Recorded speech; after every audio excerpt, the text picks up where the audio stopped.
ఒక వ్యక్తి చనిపోవడానికి టైం అంటూ ఏదీ ఉండదు అన్నట్టు ఈయన మరణంలో ఏదైనా రహస్యం ఉన్నట్టు నాకు అనిపించడం లేదు. లేదు, నేను ఊరికే అడిగాను. ఈయన నిన్నే వచ్చారని విన్నాను, కానీ ఇంతలోనే ఇలా జరగడం చూస్తే నాకు అబ్రహాంకి శ్రీలంకలో ఉన్నప్పుడే హార్ట్అటాక్ వచ్చిందని డయానా నాకు ఫోన్ చేసి చెప్పింది. అక్కడ ఎవరితోనో ఆయనకి సంబంధం ఉన్నట్టు, హార్ట్అటాక్ వచ్చినప్పుడు ఎవరినో డాక్టర్ని కలిసినట్టు, ఆయన ఇచ్చిన మందులు అబ్రహాం వాడుతున్నట్టు నాకు చెప్పింది.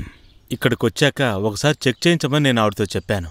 అయినా బిజినెస్ మీద ఆయనకి ఇంట్రెస్టే గానీ ఆరోగ్యం గురించి అంతగా పట్టించుకోరు. మందులు కరెక్ట్గా వాడుతున్నారో లేదో ఆ జీసస్కి మాత్రమే తెలుసు పీటర్. అన్నట్టు నువ్వు 1కి 2 సార్లు అడుగుతున్నావు కాబట్టి చెబుతున్నాను. నేను అక్కడికి వెళ్ళి బాడీ చెక్ చేశాక ఎవరినీ ఎక్కువగా ఏమీ అడగలేదు. కానీ నాకొక పెద్ద డౌట్ ఉంది. Yes, I do have a strong suspicion. It was love that killed him. That's what. లవ్వే అతని ప్రాణాలు తీసింది. ఆవిడ అబ్రహాం భార్య. తను కూడా ఎంతో సౌందర్యవతే కదా పీటర్. రోజులు గడిచే కొద్దీ మత్తును పెంచే వైన్ లాంటి తను. అబ్రహాం గురించి నాకు బాగానే తెలుసు. శరీరంలోని శక్తి ఉడిగిపోయింది కదా, అది సహజమే మనుషులెవ్వరికైనా. అతని కళ్ళలోకి చూసినప్పుడే నాకు అర్థమయ్యింది.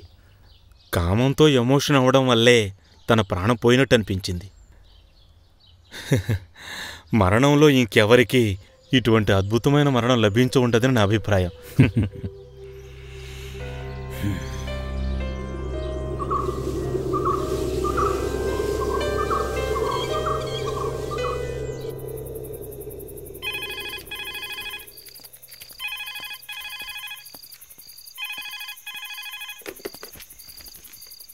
హలో హలో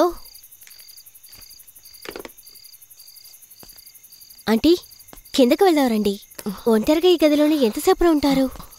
ఇలా కూర్చోలారా, ఇలా కూర్చో.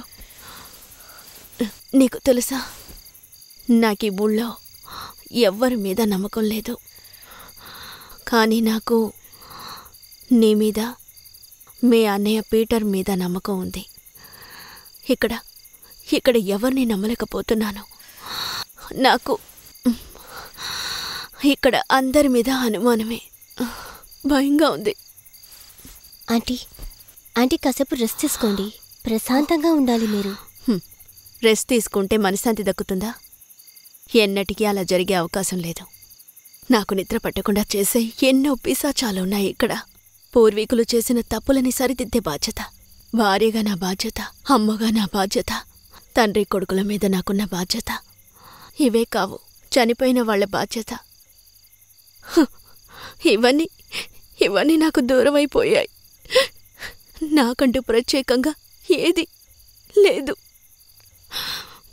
Aunty please. నా బిడ్డ ఒక్కడే నాకు తోడుగా ఉండేవాడు. వాణ్ణి శ్రీలంకకి తీసుకెళ్లారు. ఆస్తి వంశ పారంపర్యం అంటూ వాణ్ణి నా నుంచి దూరం చేశారు. నాకు ఆంటీ ఏడవకండి. ఎంతసేపు నేడుస్తారాంటీ? నా మాట వినండి. ఇక మీదట దేన్ని వదులుకోవడానికి సిద్ధంగా లేను. కావాలి, నాకు నా బిడ్డ కావాలి. నాకు నా బిడ్డ కావాలి లారా. నా గురించి తెలిసిన అమ్మాయినే నా బిడ్డకిచ్చి పెళ్లి చేస్తాను. Aunty please. లారా, వాడి కోసం నేను చూసిన అమ్మాయివి నువ్వే. ఇక్కడ నీ మొహంలో మాత్రమే నాకు ఆప్యాయత కనిపిస్తోంది. మనసులో నిన్నే నా కాబోయే కోడలిగా భావించాను. లారా, ఎడ్విన్ భార్యవి నువ్వే. ఆంటీ అలా మాట్లాడకండి ప్లీజ్. ఈ విషయం గురించి తర్వాత మాట్లాడుకుందాం. బట్ లారా, నువ్వు జాగ్రత్తగా ఉండాలి. నా పరిస్థితి నీకు రాకూడదు. ఆంటీ ప్లీజ్, మనం ఈ విషయం తర్వాత మాట్లాడుకుందామని చెప్పాను కదా.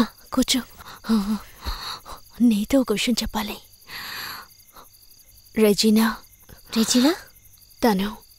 తను అందరినీ నాశనం చేస్తుంది. నేను చెప్తున్నది అర్థం అవుతుందా? నా కడుపున పుట్టిన తనే, నిజంగా తనే నా అబ్రహాంని నా నుంచి దూరం చేసింది.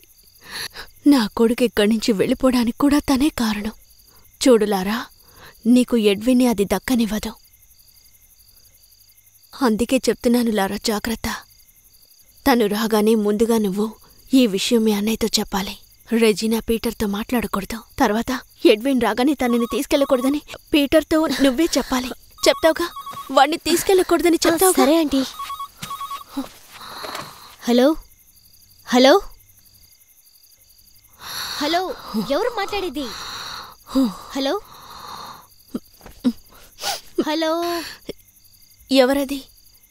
హలో, ఎవరు లారా? ఎవరో తెలియలేదు. నేను హలో చెప్పినా మాట్లాడడం లేదు. ఏదో ఒక చర్చ్ నుంచి బెల్ సౌండ్ మాత్రం వినిపిస్తోంది. హలో.